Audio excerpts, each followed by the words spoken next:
episode of Lost Like Mike. Thank you for coming by and visiting. Appreciate you subscribing and commenting at lostlikemike@gmail.com. Today's a strange episode. It's going to be a short one. There's so much going on right now that I'm kind of overwhelming. I'm in flux from moving things around. I'm in between being situated, and it's an uncomfortable feeling.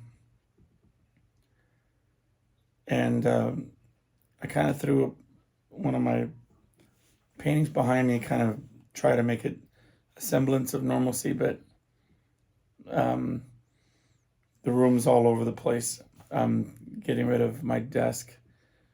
I talked about last episode things being a little bit cluttered, and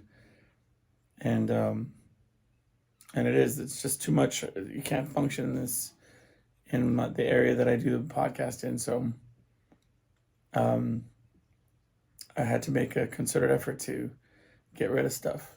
And it was actually a conversation that I was having with my mom that shifted my relationship with the things around me. Because I was mentioning something about having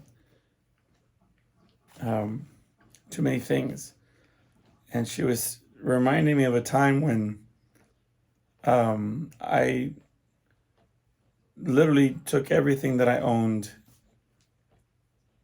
I took everything that I owned that could fit into a backpack, and I got rid of everything else. And I left, I ended up in Austin and different places, but my mentality was that nothing material would mean more to me. Everything that meant something to me, material-wise, had to be able to fit into my backpack. So if it was more than that, I didn't feel it was necessary to keep. I mean, did that philosophy come and bite me in the butt in the future? Sure. I mean, there are things that you need to kind of survive. So, so to speak, I think that things can be important to you to an extent, but it's like they say, will this be the only guitar I'll ever need in my life? Will this be the only bedroom set, not necessarily a mattress, but, will this be the only car or bike or workout equipment, whatever it is,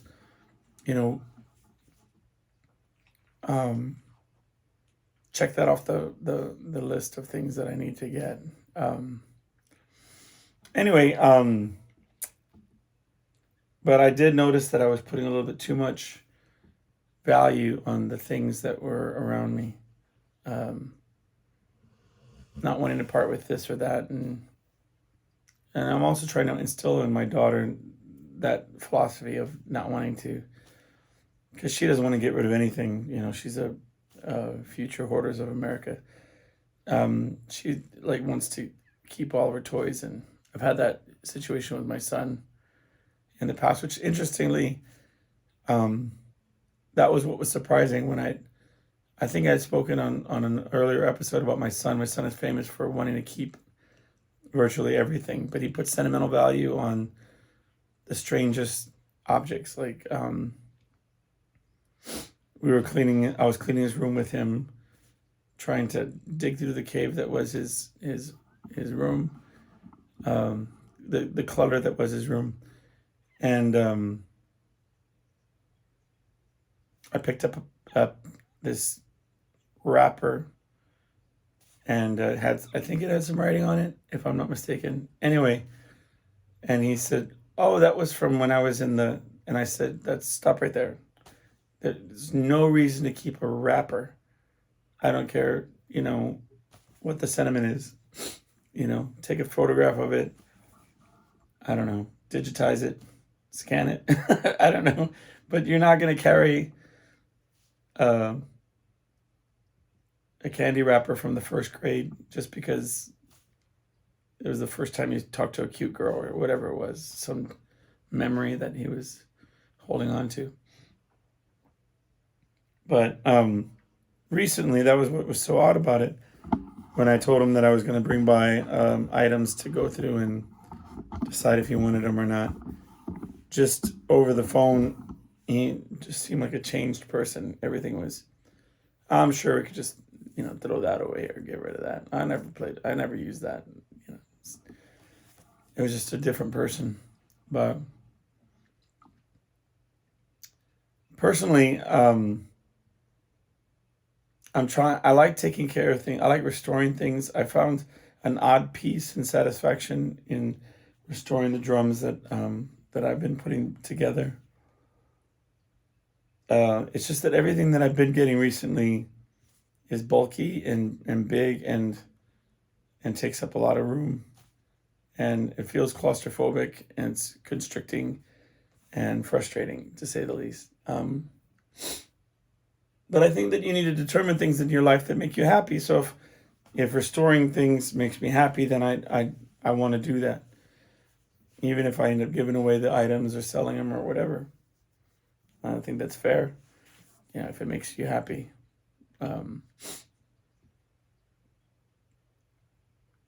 But at the same time, I know it frustrates.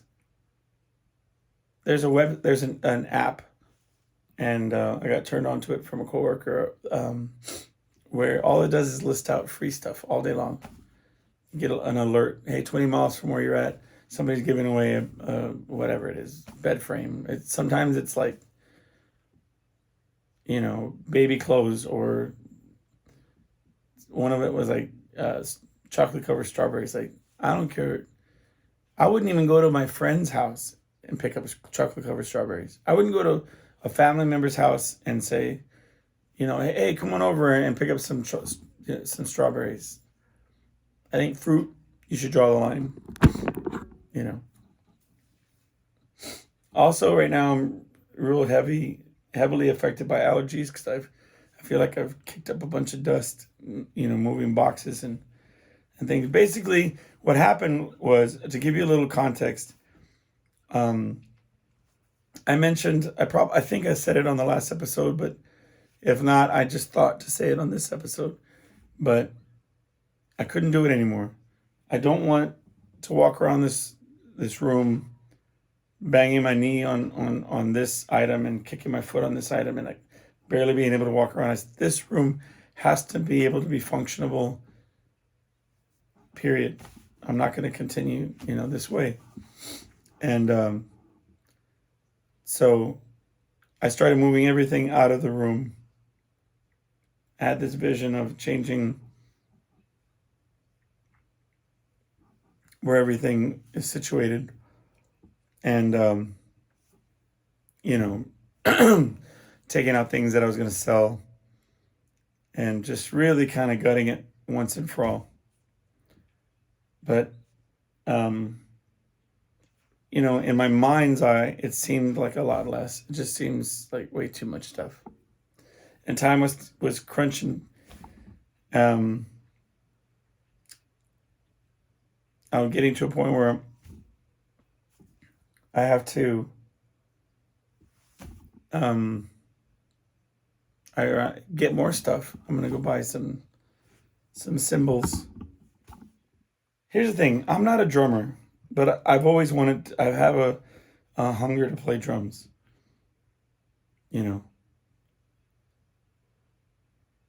It's as a form of expression, as a form of exercise, but as a form of entertainment for fun. And I know that if I had a drum set up here and I played along, I would surprise people at how good I would get. I'm not trying to sound like as if that didn't mean to come off arrogant. I'm just saying I come from a family of drummers. My father was a drummer. My two brothers are drummers. I just never pursued drums because I felt like it was I didn't want to live my life in a drum circle. I wanted to play, I wanted to make melodies and music. And I felt like if I was just another drummer in the family, that's what it would have ended up being, like Sheila E. or something, just everybody in one big circle, just playing congas and drums, and which would have been fine. It just wouldn't have been my bag, man. It wouldn't have been where it's at. If you can hear the what is it in my voice, you can hear the scratchiness. I still have a 4-hour show to sing later on today.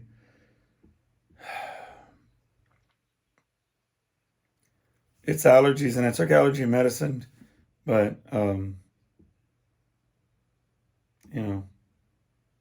whatever.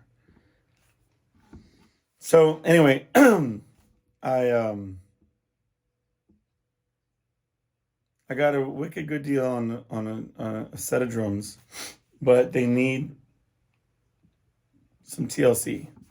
Like I've cleaned them, I polished them, and I've found the different areas that they need stuff like replacement parts. But even with the replacement parts, it'll still end up being a very inexpensive yet good quality drum set. But part of the thing was that it didn't come with cymbals. So I've been looking online. I've tried once. This guy was selling an inexpensive.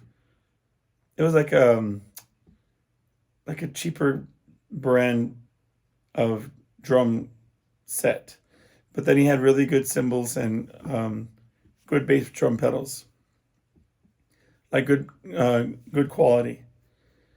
And so I was like, perfect. I'll buy this. I'll resell the shells, and I'll keep the cymbals and the. I tried that twice, and both times they ended up selling it to somebody else before I got there. But I found a really good deal on a cymbal package. So slowly but surely I'll get there and I'll get a drum set. I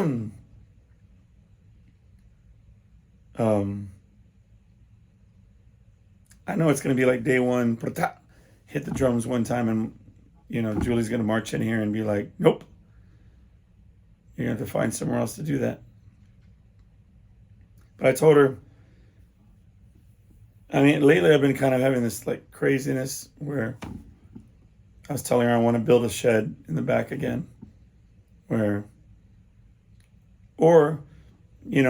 have somebody put one back there for all I care. But is it so unreasonable to want to set up like a little section where you could just go off and be loud, and not a man cave? It's kind of cliche. I just want to, I wanted a studio where I could go in and do voiceover work.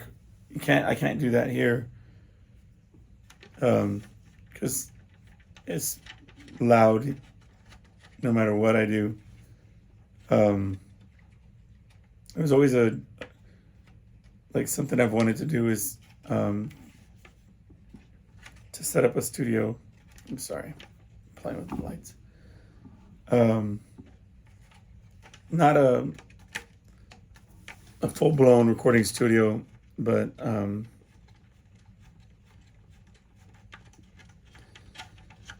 just a room that I can go off and play the drums and blast a guitar or sing really loud and not be concerned about the seniors that live in the neighborhood, or the airplanes passing by, or whatever different obstacles that stand between me and cutting a decent demo.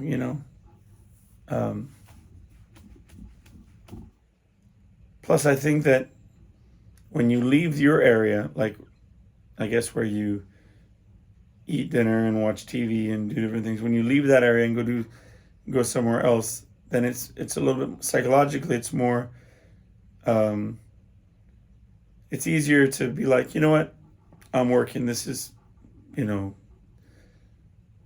productive time. I'm not saying a serious time. You can still knock off and have fun. I'm just saying, like, you can switch a. It's a little easier to say, you know what, I'm in this room, I'm getting work done. Um, Plus, it's like, I don't know. I sound like I'm complaining, but as it is right now, I have workout stuff set up on a back patio. Um, and it's my bikes are there and it's cluttered. It's just a nightmare, man. Too much stuff. And lately on the selling sites like OfferUp, not to knock anybody, but lately, although I did sell something today, but for the most part, it's been like one after another. This um, shady people who like they start acting normal. I'm interested in your item, whatever, and then just they turn shady real quick. Um, Before everything kind of went all crazy this week, I wanted to talk about normal things. I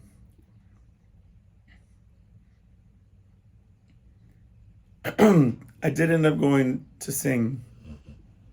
That's my dog. He's sleeping over here. I did end up going to sing at the funeral. Um,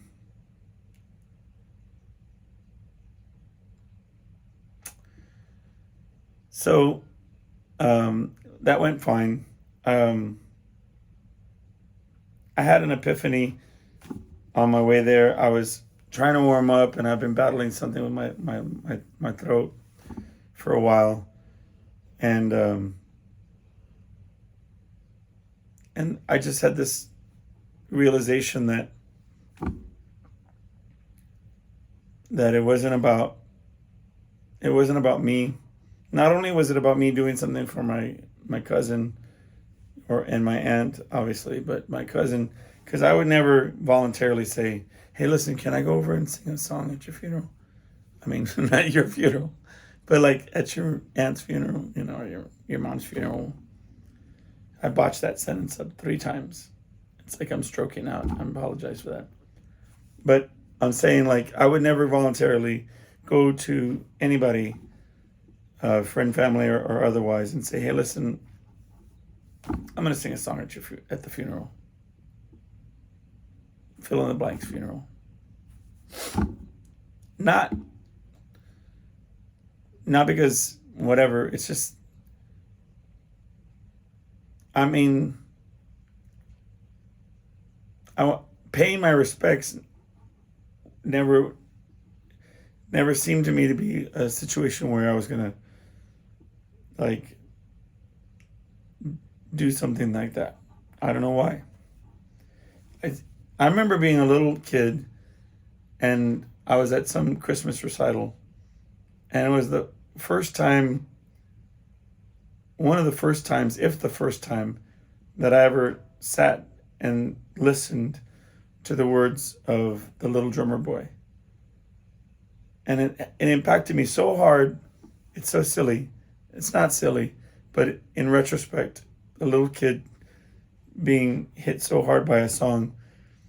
I mean, now that I've heard every version of it and a million times over, have listened to this song over and over. But I remember being a real young boy in Catholic school. I think that was the Baptist Academy that I was at the time, Palm Heights. First grade. Or second. Doesn't matter. And it's falling apart. Yeah. And I remember listening to the words and being like, he was the little boy saying, like, I have no gifts to bring.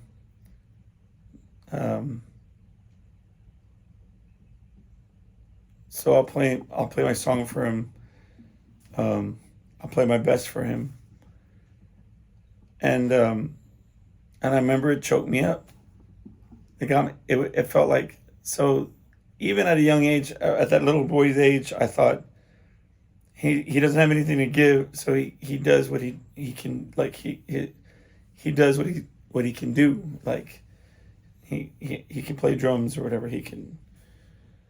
Um, and he's gonna do the best he can, put on the best show for this for Jesus or whatever as a present. And I don't know. It's just for whatever reason it touched me, and I always thought to myself like, but even in the translation, in my mind, it was like, um, it would have to be something that like I don't know that the person would have wanted for me to do. It's so silly. Like I'm so there's nothing psychologically correct about this. Like I'd have this is some real talk to therapy shit right here. Look, it's like me saying, look, I remember I was on 6th Street. It was during South by Southwest, and I think it was Columbia Records had an A&R representative somewhere on the street, and they were like, uh, "Sing it for me," um, like almost snap their fingers, and we're like, "All right, show me what you got." And I was standing outside of the venue that I was about to perform at, and I said, "Come on in, I'm about to start." Yeah, okay, but give us a little something. Give us some acapella. Give me a reason why I should go in there. And I remember I the way my mind interpreted it was I like you know what am I, some dancing monkey? You're gonna throw coins at my feet and or whatever, tell me to jump and do a little funny dance. You know what I mean? I don't know. Obviously, it was not the right attitude to have, ladies and gentlemen. Okay, I've seen enough behind the music um, since then to know that opportunities come in all different shapes and they're you know. But I've always had a weird. There's been this weird duo like where I felt like there was a time and place to show any kind of talent or to do anything like that. Like it was like a light switch. Like I get on stage, the show's about to start, and something permission is granted. Like I'm okay to let go and express myself in those ways. I see people all the time on TV shows and on interviews, and they'll just start, you know, singing, and um, it's very conversational. Like, uh, and I've never had that mentality. And I always thought it was like an artistic flaw, like this inability to just sing and or um, I don't know. I would be at work and people had no idea that I was somebody that whose the core of my very being is connected to music and singing and dancing and expressing myself, and they would have no idea. It's very because there was always a separation, um, and I think somewhere in the root of it was like that permission or uh, because I never wanted to be presumptuous that the person or the audience, whomever, and when I say audience, I mean like whoever I was standing in front of at the given time, um, wanted me to sing, or, you know, it's very odd to admit that and to think about that out loud, because it's been something that I've dealt with all my life. Um, Makes absolutely no sense. It's the one part of me that always felt that maybe it was not the life that I was meant for.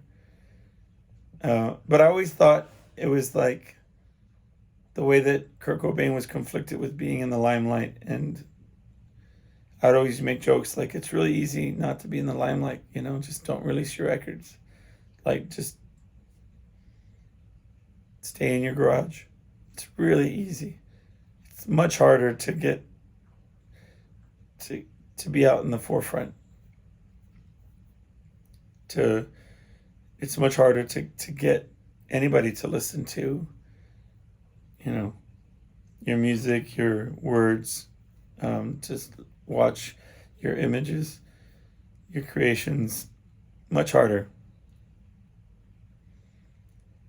Like, it's very easy to live a life of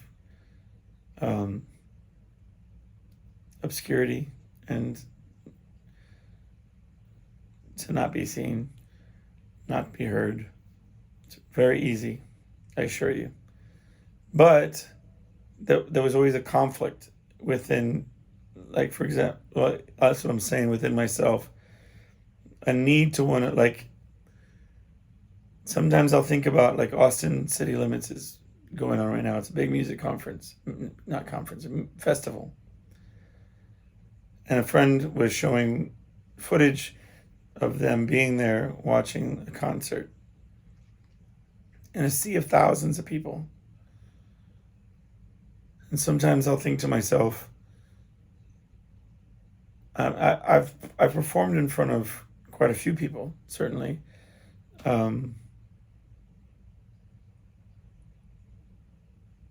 Not that scope, and certainly not within the context of playing my own music, right? Which I think would be the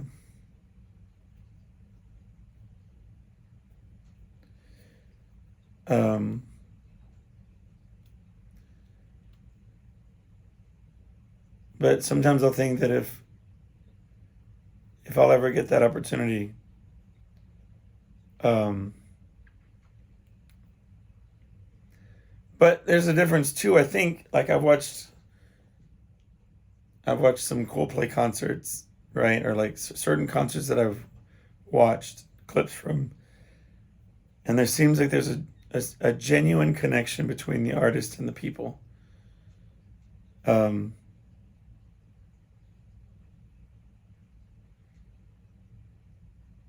That I think is pretty incredible. I think, I perform often, but people aren't buying tickets to go see me where I'm at, right? So wherever I'm at, I'm just entertaining the people that come in and go. Sometimes they care, sometimes they don't. Sometimes, my voice has been kind of like the way it is right now. I've had a hard time. It's been real difficult because, like, my partner that I perform with, he does really well. And people will let him know. And recently it's been kind of brutal, where they'll throw the money in the jar and point at him and be like, man, you're great. Or come in between sets and be like, man, you're fantastic. And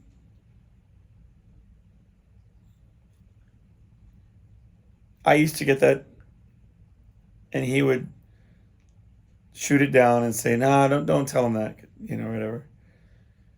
And so I told him yesterday, I said, man, if I ever get people saying nice things to me again, like, you better let them say it, because it's been a minute. And, kind words will take you for a long time, and I've preached several times not to be, like, worried about validation, but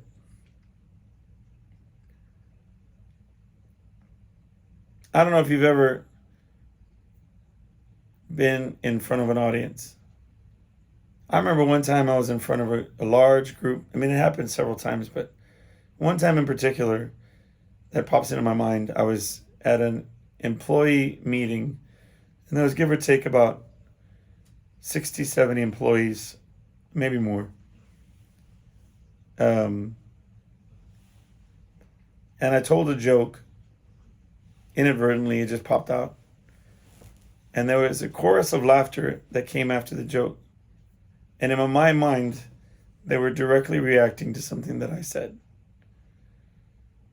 And there's something very powerful that happens in those moments. I remember I had no control over. I've never been a formal, like, early on, especially singer that knew all these different techniques and stuff. Over the years, I've worked really hard to get better at the different things, but I remember I had sometimes magical things would happen, and I'd be in the middle of a song. I remember singing a song,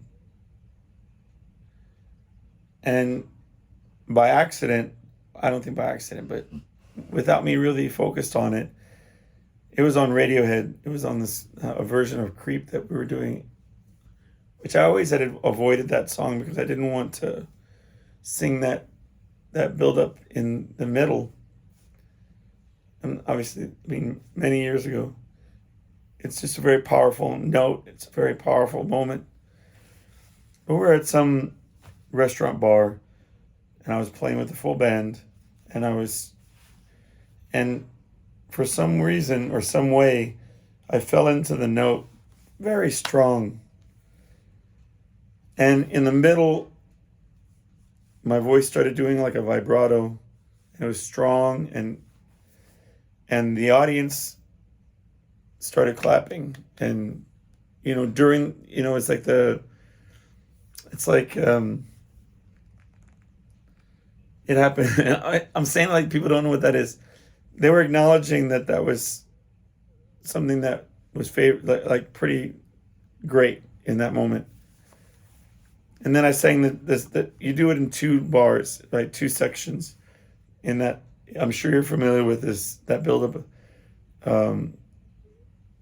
When they in that song Creep. If you're not, go back and listen to it. There's this big buildup, you can't miss it, and there's this big held out note that goes on for like, however long, and then it stops, catch your breath, and then you do it again for the same duration. Well, and the second time I came back and sang it, the second note, fine, no problem. But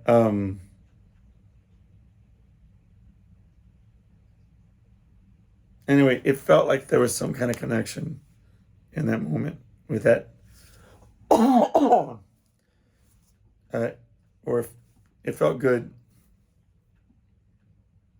Anyway, I'm just saying, I could just imagine that it would be pretty amazing to do that on that scale.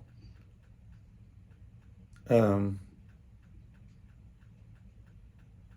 I see boneheads doing it all the time. Just, ugh. I say that one sounds very envious, but it's just, being honest. I'd love to be out there doing that. I think that would be a lot of fun. Maybe one day I'll have to put it on my vision board. Just kidding. But, I didn't realize how bad, you don't really think about it, I don't anyway. Because there's all these caveats. I wouldn't want to just do it like in some BS way. I would want it to be sincere music that I really love and appreciate and crafted, with time and care. I wouldn't want to put up a half-ass record. I wouldn't want to do something that was not 100% me. I would want it to be produced well and practiced heavily and with musicians that cared about the end product. So I wouldn't go back into it lightly. And I'd be all in or nothing. So there's a lot of caveats. But I wouldn't mind seeing what that looked like. Anyway, but yeah, so I've always had a hard time doing it out of the environment that I felt was permittable, like on stage in front of people. Okay, there you go. I wouldn't even sing happy birthday. No, I mean, I don't mean to be weird. I'm not saying like at a birthday party with the little kids. I wasn't like, you have to get with my agent. I don't want to sing happy birthday. I'm not saying that. I'm just saying like, I would get all weird like this girl sang me happy birthday. Um, real with all the inflections and real nicely, you know, the frills of like a good singer would sing the happy birthday as a special rendition for me. And I was all weird about it. Like I was like, that's so pretty. Okay, thanks. That's what I'm talking about. Like I wouldn't even be like, Candy Graham, who is so and so happy. You know what I mean? I don't picture myself doing that. You know what I mean? It's just a sickness. It's a weird, limitation that I put on myself. But it's insight to my mind, because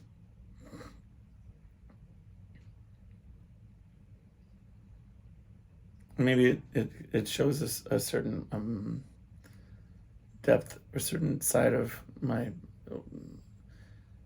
mental issue, because I really would like to sing, I don't know. Tell you one more story before this completely unrelated. I wonder sometimes if people even listen to the whole thing on my, I watch some of it. Like YouTube can tell me how much of the time the people watch, and people watch most of it.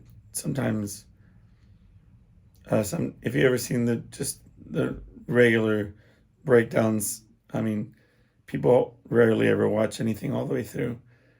But I go back and think about like how at the end of episodes I usually say, or like later in the episodes I usually catch my stride and start. And I wonder how many times people just don't even hear those things. I have to get somebody to go back and edit out some stories and post little shorts. I would do it, but I mean, I guess I could. But anyway, I've discovered that I hate's a strong word. I don't like complaining about like service or products. I don't like it. My wife could teach a master class in how to Karen out without doing the full Karen, like complaining to whomever she needs to complain to about bad treatment or bad products. But I talked a little bit last week about the bad chicken I got, and how the manager was like, you get sick, I'm gonna get you another chicken. Well, anytime something bad happens to you, I mean, I'm sure as a consumer you can relate, but all of a sudden it puts just a magnifying glass on every customer service situation that you're in.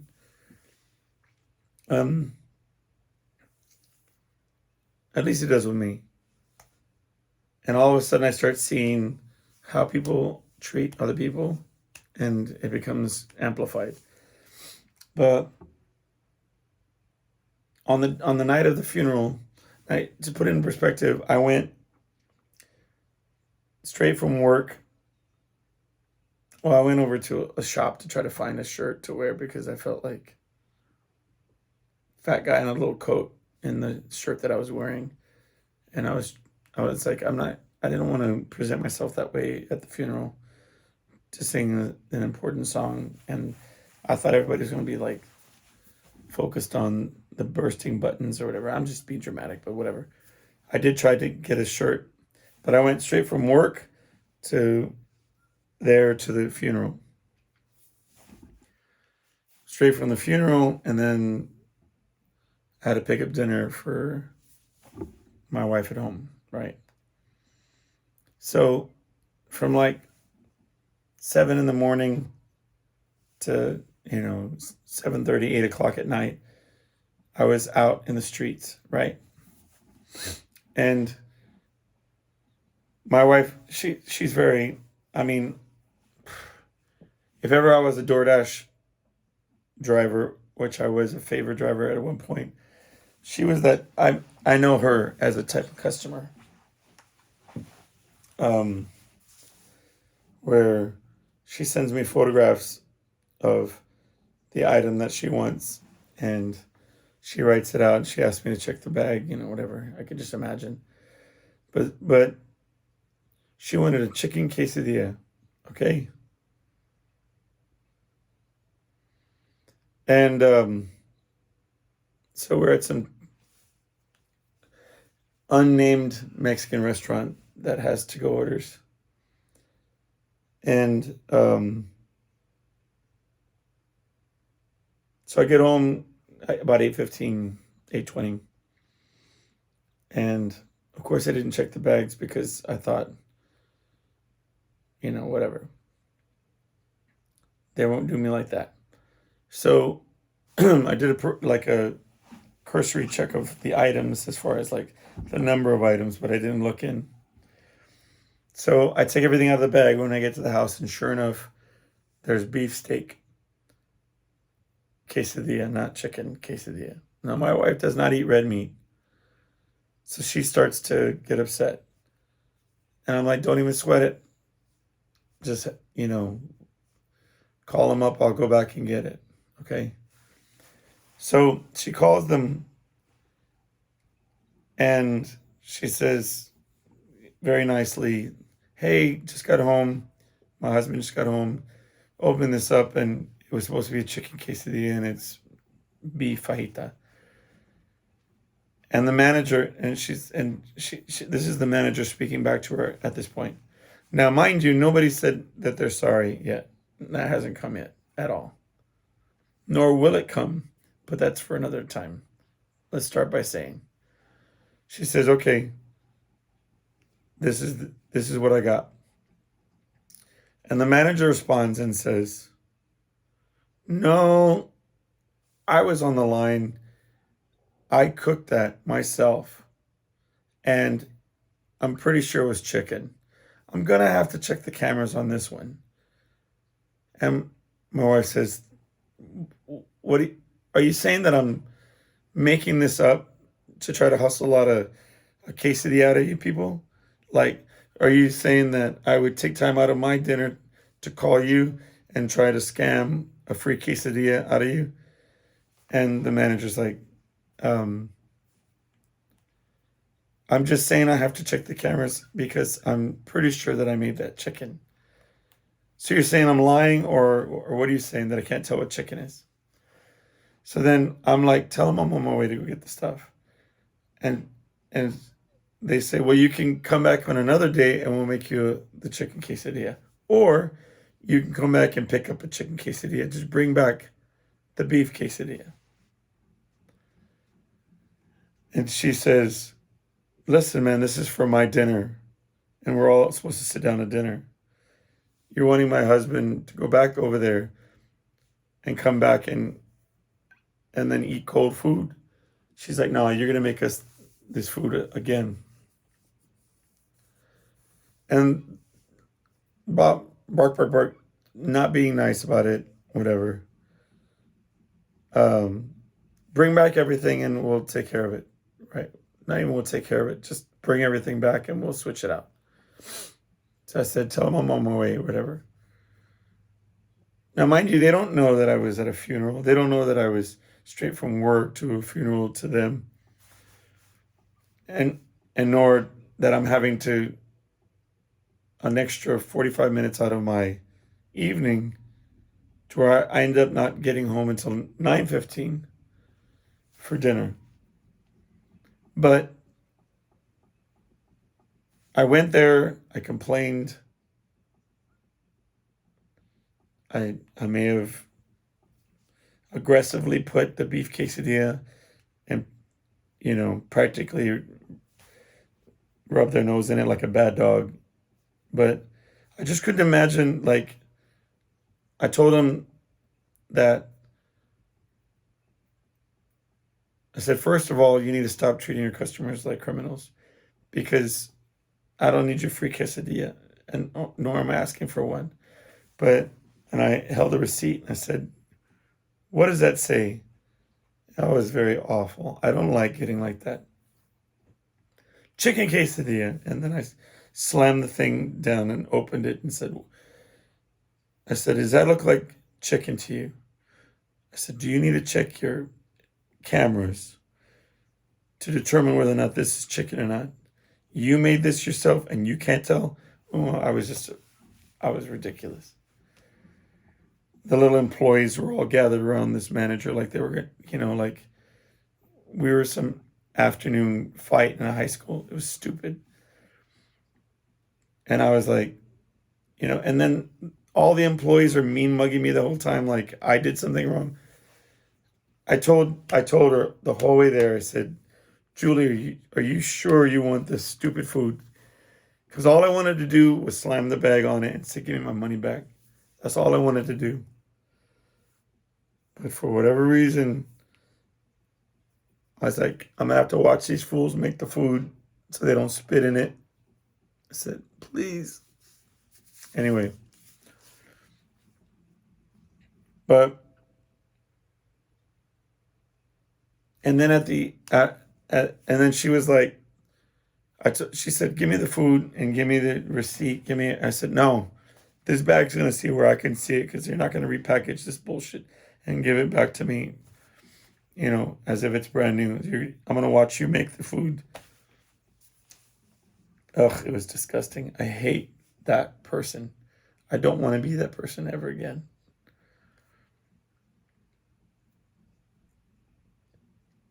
I try to be nice. She certainly tried to be nice over the phone, but it's not right, man. And then at the end of it, she turned around and said, thank you. And said, sorry, and walked off. That was her apology. And I was like, because she was like, I'm going to need that receipt. And I said, well, I need to take a picture of it first because I'm not done with you people. Like, I went full on conversations with, I didn't, but, my wife gave a very detailed description to the corporate office. But more and more examples of bad management, bad leadership, and entitlement and rudeness and are prevalent around society today. It is not unreasonable to request that what you order be what you get, especially when you're paying the amount of money that people are charging these days for takeout. I mean, I fully understand that mistakes are made because of high volume and quick speed, etc. I get it. I've lived it. I've done it enough times. But I'll tell you what, if me or my people made a mistake, we owned it and we took care of you. And we went above and beyond to make sure you knew that we were sorry that we messed up. We didn't make even the scammers, even the lady that took a would take things out of the trash and ask for a free refill and a refund. You know, we handled with class, and I won't tolerate anything less. I get it. People work in the service industry and they get yelled at and they get treated poorly. I get all that. You know, I mean, I didn't open the containers and dump them on the counter and then rub my hands in it and throw it on the walls. All I did was say, yo, don't treat your customers like they're criminals. Take a minute, give them the benefit of the doubt. That's it. You know, I didn't grab her head and rub her face in it and say, taste it. Does that taste like chicken? No, I didn't do that. You know, I ended up walking away feeling really bad about it. You know, I didn't, I would have much rather just said, you know what, give me my money back, fool. I don't like you. You're not nice to people. You don't deserve my business.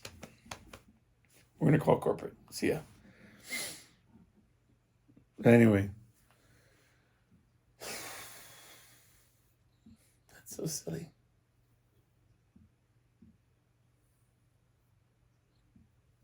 Anyway, I think everybody should think of that the next time that they're at the whatever restaurant or ordering.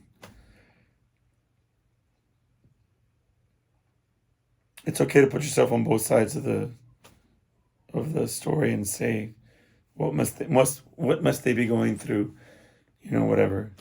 And in that whole line of thinking, I try to do that all the time and feel for the difficulty that is their job. Fine. But you know what? Every now and then you got to kind of call somebody out for, like, I didn't do that to you, man. Maybe the customer before me came in here and smacked you up and yelled at you a bunch. And maybe you've been dealing with that all day. Well, maybe you should train your employees better. Maybe you shouldn't be allowing them to put out subpar product. And by most important, if somebody calls and said very nicely that you messed up their order, don't get accusatory. Even if you gotten scammed 10 times today, that 11th one probably didn't mean to. Certainly doesn't want to drive an extra 45 minutes out of their day to rectify a stupid situation. Dumb. Anyway, I wanted to say that out loud. So, anyway, y'all have a blessed week. And I was